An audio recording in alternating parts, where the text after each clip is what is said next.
Hello, I'm Bill Gates, Chairman of Microsoft. In this video, you're going to see the future.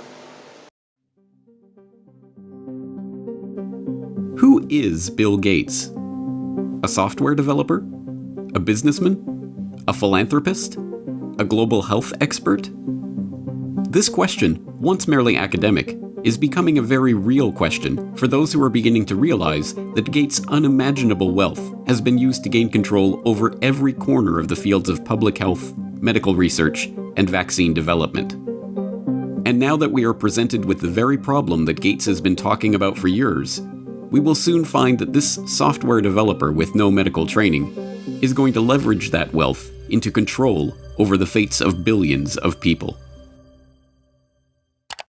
Because until we get almost everybody vaccinated globally, we still won't be fully back to normal. Bill Gates is no public health expert.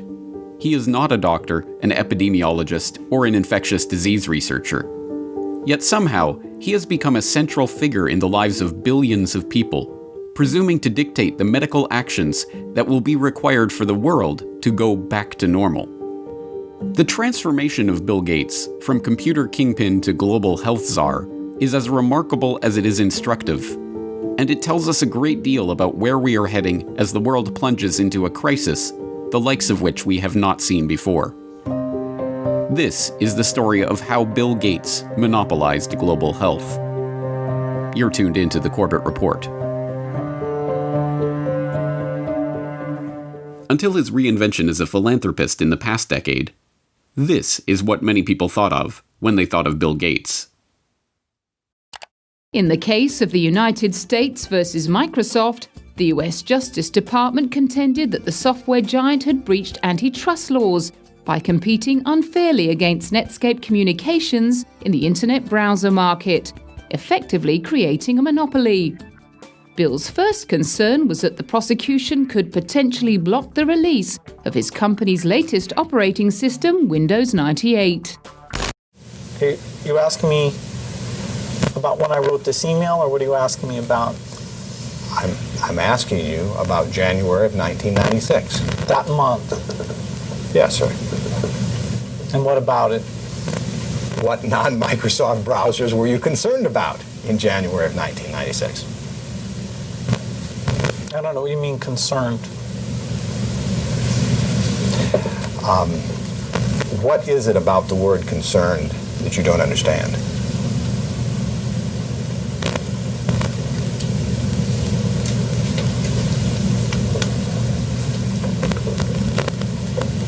I'm not sure what you mean by it.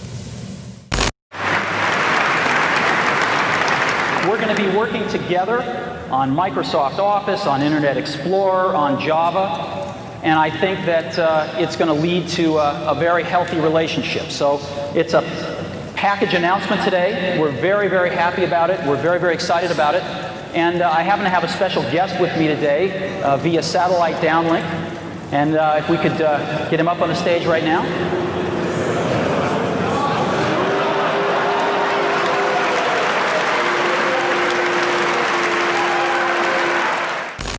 Police and security guards in Belgium were caught flat-footed today by a cowardly sneak attack on one of the world's wealthiest men. The target was Microsoft chairman Bill Gates, arriving for a meeting with community leaders. Watch what happens when a team of hitmen meet him first with a pie in the face.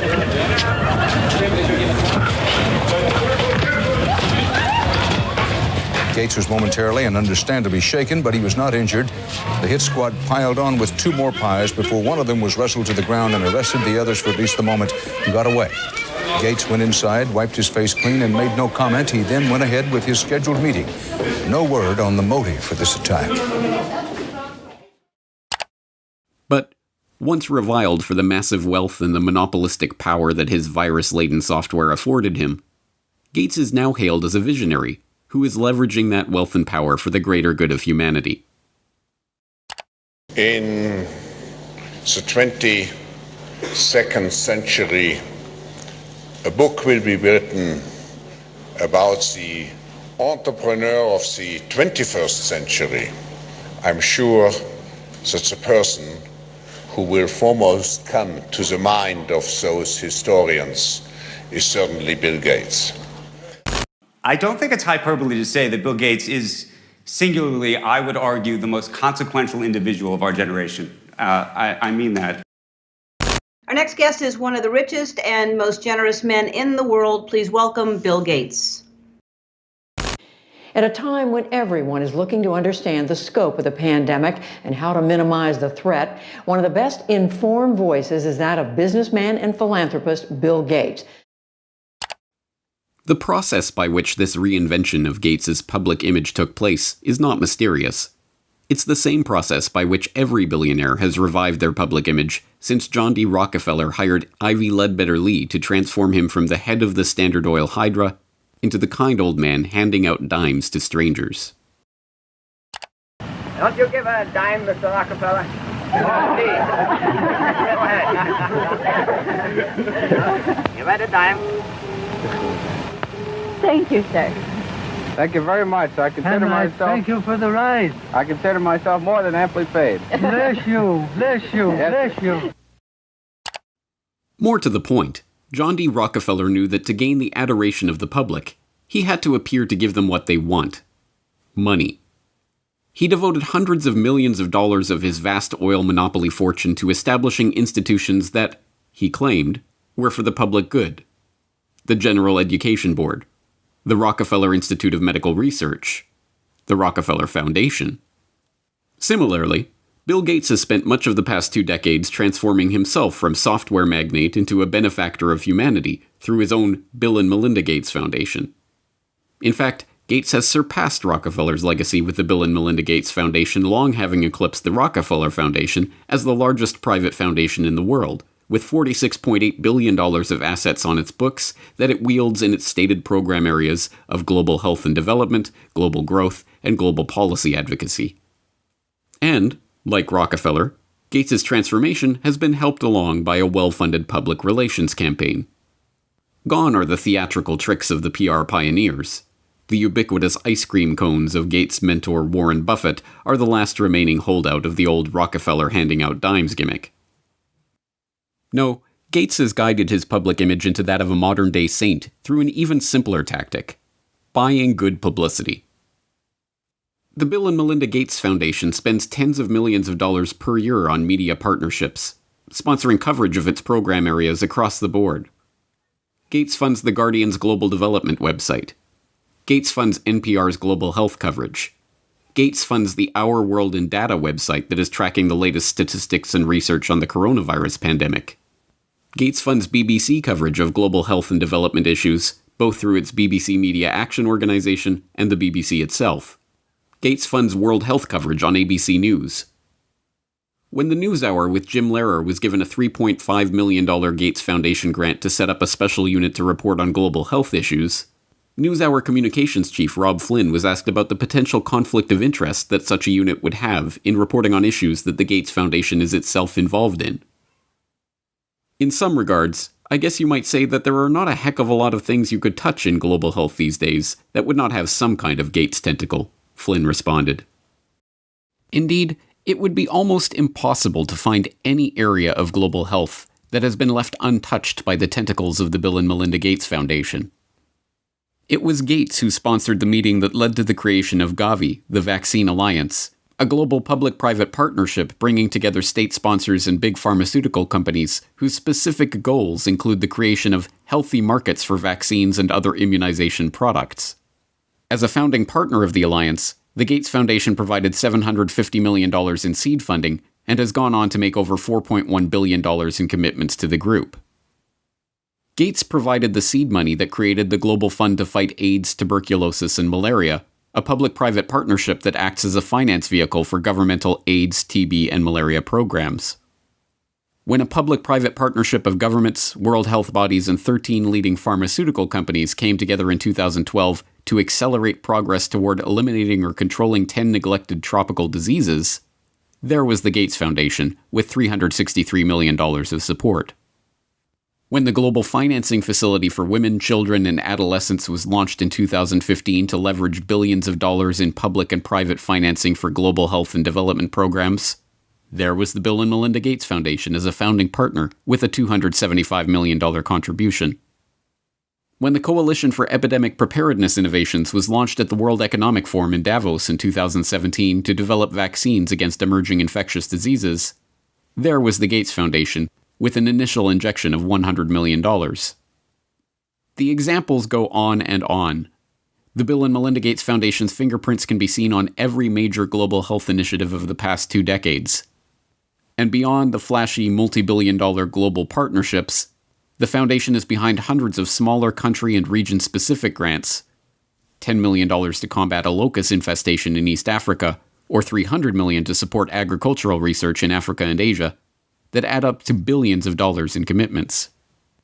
It comes as no surprise, then, that far beyond the $250 million that the Gates Foundation has pledged to the fight against coronavirus, every aspect of the current coronavirus pandemic involves organizations, groups, and individuals with direct ties to Gates funding.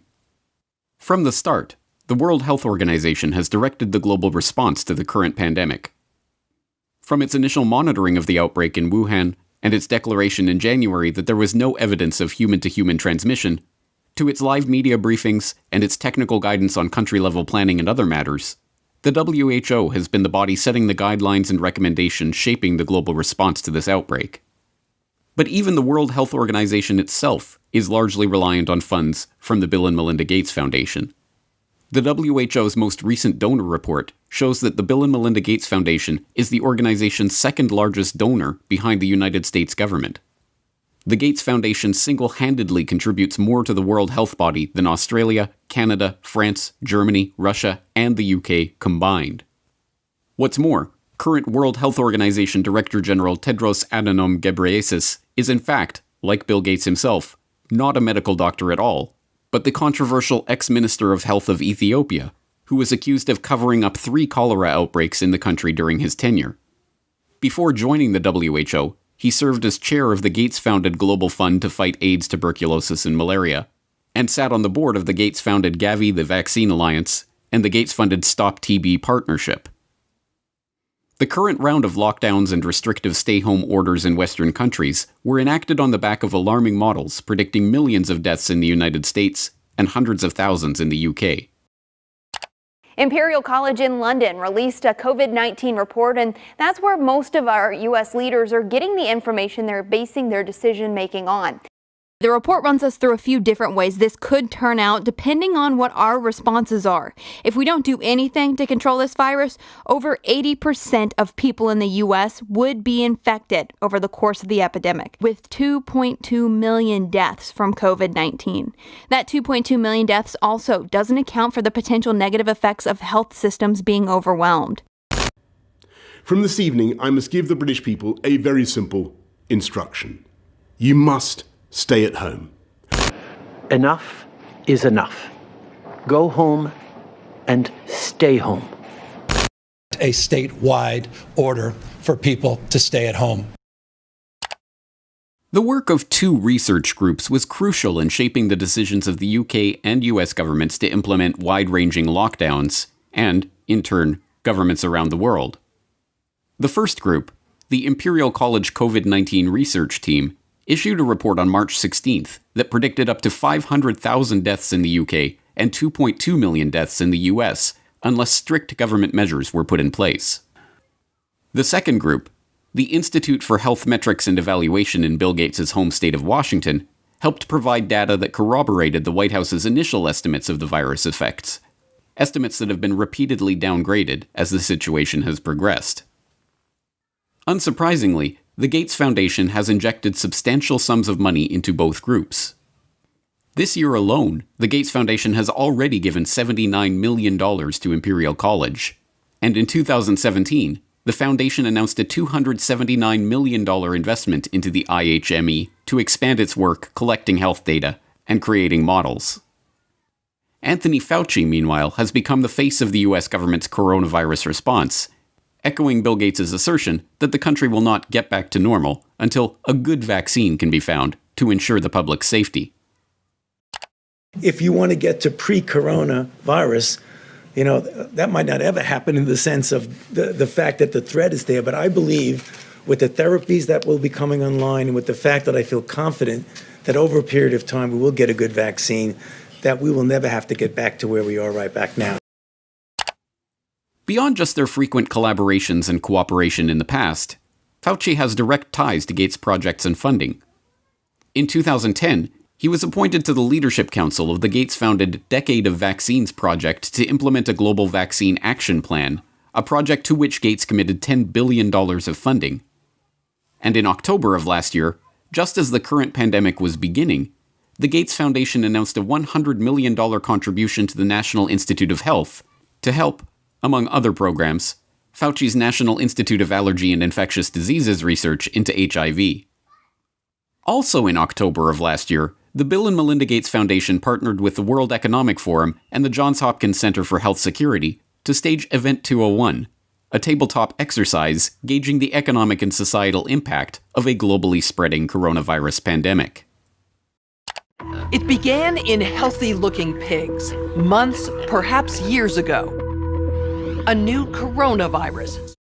The mission of the Pandemic Emergency Board is to provide recommendations to deal with the major global challenges arising in response to an unfolding pandemic. The board is comprised of highly experienced leaders from business, public health, and civil society. We're at the start of what's looking like it will be a severe pandemic. And there are problems emerging that can only be solved by global business and governments working together. Governments need to be willing to do things that are out of their historical perspective, or for the most part, it's really a war footing that we need to be on. Given the incredible reach that the tentacles of the Bill and Melinda Gates Foundation have into every corner of the global health markets, it should not be surprising that the foundation has been intimately involved with every stage of the current pandemic crisis either. In effect, Gates has merely used the wealth from his domination of the software market to leverage himself into a similar position in the world of global health. The whole process has been cloaked in the mantle of selfless philanthropy, but the foundation is not structured as a charitable endeavor. Instead, it maintains a dual structure. The Bill and Melinda Gates Foundation distributes money to grantees, but a separate entity, the Bill and Melinda Gates Foundation Trust, manages the endowment assets. These two entities often have overlapping interests, and, as has been noted many times in the past, grants given by the foundation often directly benefit the value of the trust's assets. One of my favorite parts about my job at the Gates Foundation is that I get to travel to the developing world, and I do that quite regularly. My first trip in India, I was in a person's home where they had dirt floors, no running water, no electricity, and that's really what I see all over the world. So in short, I'm startled by all the things that they don't have. But I am surprised by one thing that they do have: Coca-Cola. Coke is everywhere. In fact, when I travel in the developing world, Coke feels ubiquitous. And so when I come back from these trips and I'm thinking about development and I'm flying home and I'm thinking, well, we're trying to deliver condoms to people or vaccinations, Coke's success kind of stops and makes you wonder, how is it that they can get Coke to these far-flung places? And if they can do that, why can't governments and NGOs do the same thing?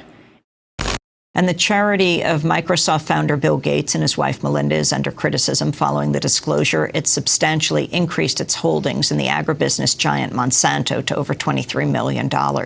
Critics say the investment in Monsanto contradicts the Bill and Melinda Gates Foundation's stated commitment to helping farmers and sustainable development in Africa.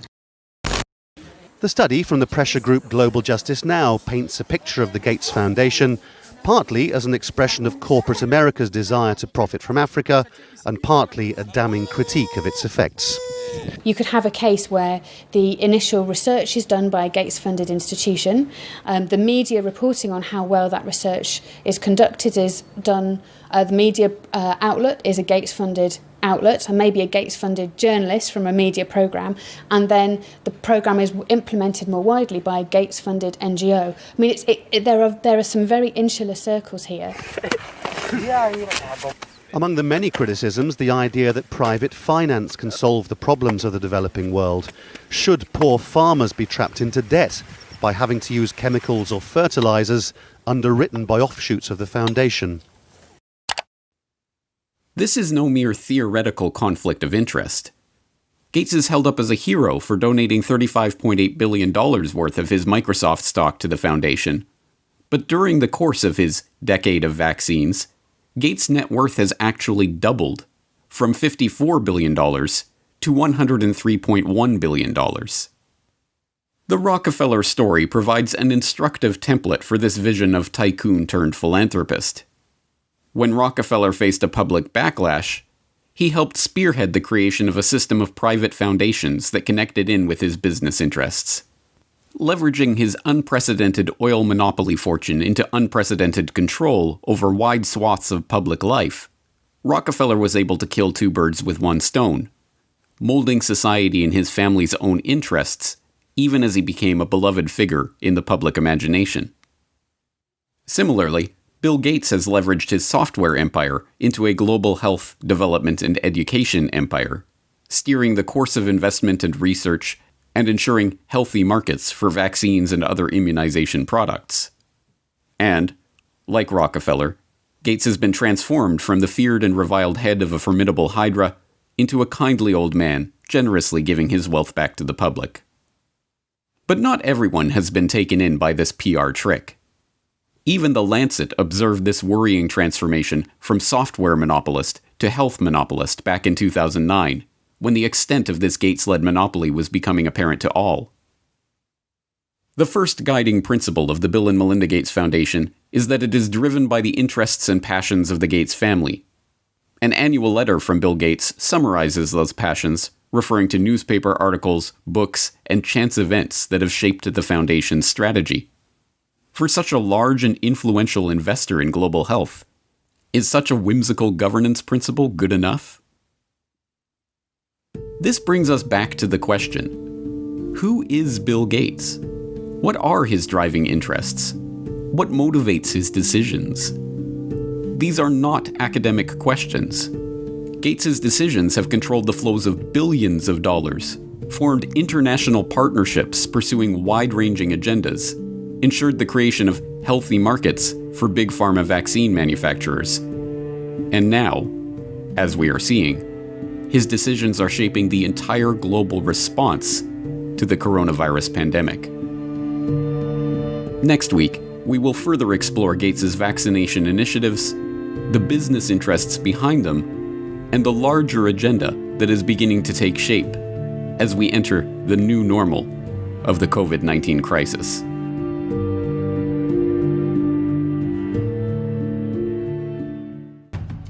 Next week on the Corbett Report. And then the final solution, which is a year to 2 years off, is the vaccine. The only thing that will really allow life as we once knew it to resume is a vaccine. This will be the new normal until a vaccine is developed. The truth is that this attempt to reorient the global health economy was part of a much bigger agenda. But when we started developing coronavirus vaccines, we noticed in laboratory animals that they started to show some of the same immune pathology. Just to head off the conspiracy theorists, maybe we shouldn't call the vaccine the final solution. Maybe just the best solution. Okay? Bill Gates' plan to vaccinate the world.